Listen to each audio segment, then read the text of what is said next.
नमस्कार दोस्तों, मैं रमेश काला। आपका हिंदी का पेपर हो चुका है। बहुत ही इजी प्रश्न पत्र था। आपको किस प्रकार का लगा वो आप कमेंट बॉक्स में ज़रूर बताएं। और उसके बाद में ये हमारा पहला प्रश्न था कि निम्नलिखित अपठित गद्यांश को पढ़कर पूरे प्रश्नों के उत्तर लिखिए। मैं पूरा प्रश्न पत्र आपको करवा रहा हूँ कि तुलसी का काव्य लोक संस्कृति का अभिन्न अंग बन गया है। उनके नाम के साथ कोई पंथ नहीं जुड़ा है। रामचरितमानस को लोकप्रिय बनाने के लिए कोई संघबद्ध प्रयास नहीं किया गया। अपने आप मिथिला के गाँवों को लेकर यह आपने पढ़ा होगा। उसके बाद में देखो, पहला हमारा प्रश्न है कि उपयुक्त गद्यांश का उचित शीर्षक क्या है। तो इसमें ब ऑप्शन आपका करेक्ट हो जाएगा कि तुलसी के काव्य की उपयोगिता करोड़ों हिंदी भाषियों के धर्म अर्थ नीति ग्रंथ काव्य ग्रंथ हैं। तो ये कौन सा है? तो इसमें रामचरितमानस हो जाएगा। द ऑप्शन सही हो जाएगा। रामचरितमानस के अभूतपूर्व भूमिका रही। तो किसकी भूमिका रही ये आपको बताना है। तो इसमें 3 का जो आपका ए ऑप्शन इसमें सही हो जाएगा। जाति एकता का भाव उत्पन्न करने में। 4 का क्वेश्चन है कि गाँवों में तुलसी और सूर्य की रचनाओं का पाठ होता रहा है। तो 4 के ऑप्शन में आप देख सकते हैं। इसमें 4 में से आ जाएगा शताब्दियों से भक्ति आंदोलन और तुलसी काव्य का राष्ट्रीय महत्व है। 5 में क्या आएगा साथियों? भारतीय जनता की भावात्मक एकता दृढ़ हुई है।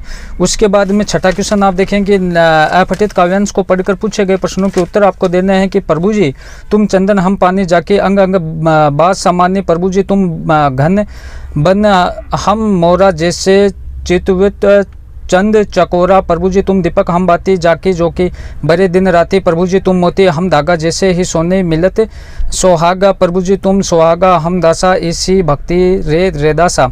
तो इसमें 6 में आपका रेदास का समर्पण भाव हो जाएगा। ए ऑप्शन सही हो जाएगा। उसके बाद में 7 का क्वेश्चन देखें कि रेदास ने भगवान को चंदन कहकर स्वयं को क्या कहा है। तो ये पानी का बे ऑप्शन आपका सही हो जाएगा कि बहरे शब्द का अर्थ है। तो बहरे शब्द का अर्थ इसमें 8 में आपका हो जाएगा। द ऑप्शन चारों ओर देखना। उपयुक्त काव्यांश में कवि रेदास ने ईश्वर के किस रूप का वर्णन किया है। तो 9th में आपका हो जाएगा चतुर्भुज रूप का। स ऑप्शन हो जाएगा सोने पे सुहागा। मुहावरे का अर्थ इसमें किसी विशेष वस्तु में दूसरी वस्तु के मेल से उसमें विशिष्ट गुण का समावेश हो जाना स हो जाएगा। और उसके बाद में 11 का आप देखें कि देहाती दुनिया उपन्यास से लिया गया पाठ है। तो किससे लिया गया ये आपको बताना है। तो इसमें सही ऑप्शन हो जाएगा। 11 का क्वेश्चन है साना साना हाथ जोड़ी से। उसके बाद में साना साना हाथ जोड़ी पाठ में वर्णन है किसका है ये आपको बताना है। तो हिमालय की यात्रा का डी ऑप्शन आपका करेक्ट हो जाएगा। उसके बाद हमारे ये क्वेश्चन आप देखें खालिस्तान वाले। तो किसी जिस संज्ञा शब्द से तो खालिस्तान में आ जाएगा व्यक्ति के नाम का बोध होता है उसे व्यक्तिवाचक संज्ञा कहते हैं। उसके बाद सेकंड क्वेश्चन है हमारा कि जो सर्वनाम निकटस्थ अथवा दूरस्थ व्यक्ति या पदार्थ की ओर संकेत करते हैं उन्हें निश्चयवाचक सर्वनाम कहते हैं। तो उसे क्या कहते हैं? तो उन्हें निश्चयवाचक सर्वनाम कहते हैं। उसके बाद विशेषण के प्रकार होते हैं 4 होते हैं। उसके बाद 5 का आप देखेंगे संस्कृत में कुल उपसर्ग होते हैं। इसमें उपसर्ग तत्सम शब्दों के साथ हिंदी में प्रयुक्त होते हैं। तो इसमें 22 आ जाएगा। और उसके बाद वे प्रत्यय जो धातु क्रिया या अंत में लगकर नए शब्दों की रचना करते हैं उसे कृत्य प्रत्यय कहा जाता है। और उसके बाद नेक्स्ट क्वेश्चन हमारा देखेंगे निम्नलिखित अति लघुतरात्मक प्रश्नों के उत्तर लिखिए।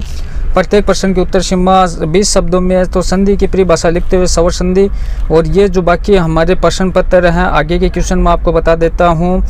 ध्यान से देखें। डिस्क्रिप्शन में जिस चैनल का लिंक है एक चैनल का लिंक है डिस्क्रिप्शन में, उस चैनल पर पूरी PDF आंसर की डाल दी जाएगी। निम्नलिखित है पठित गद्यांश की सह प्रसंग व्याख्या आपको करनी है। इसको अथवा में ये दे रखा था। यह आपका पूरा प्रश्न पत्र था। और ये आपको कैसा लगा यह आप ज़रूर बताएं।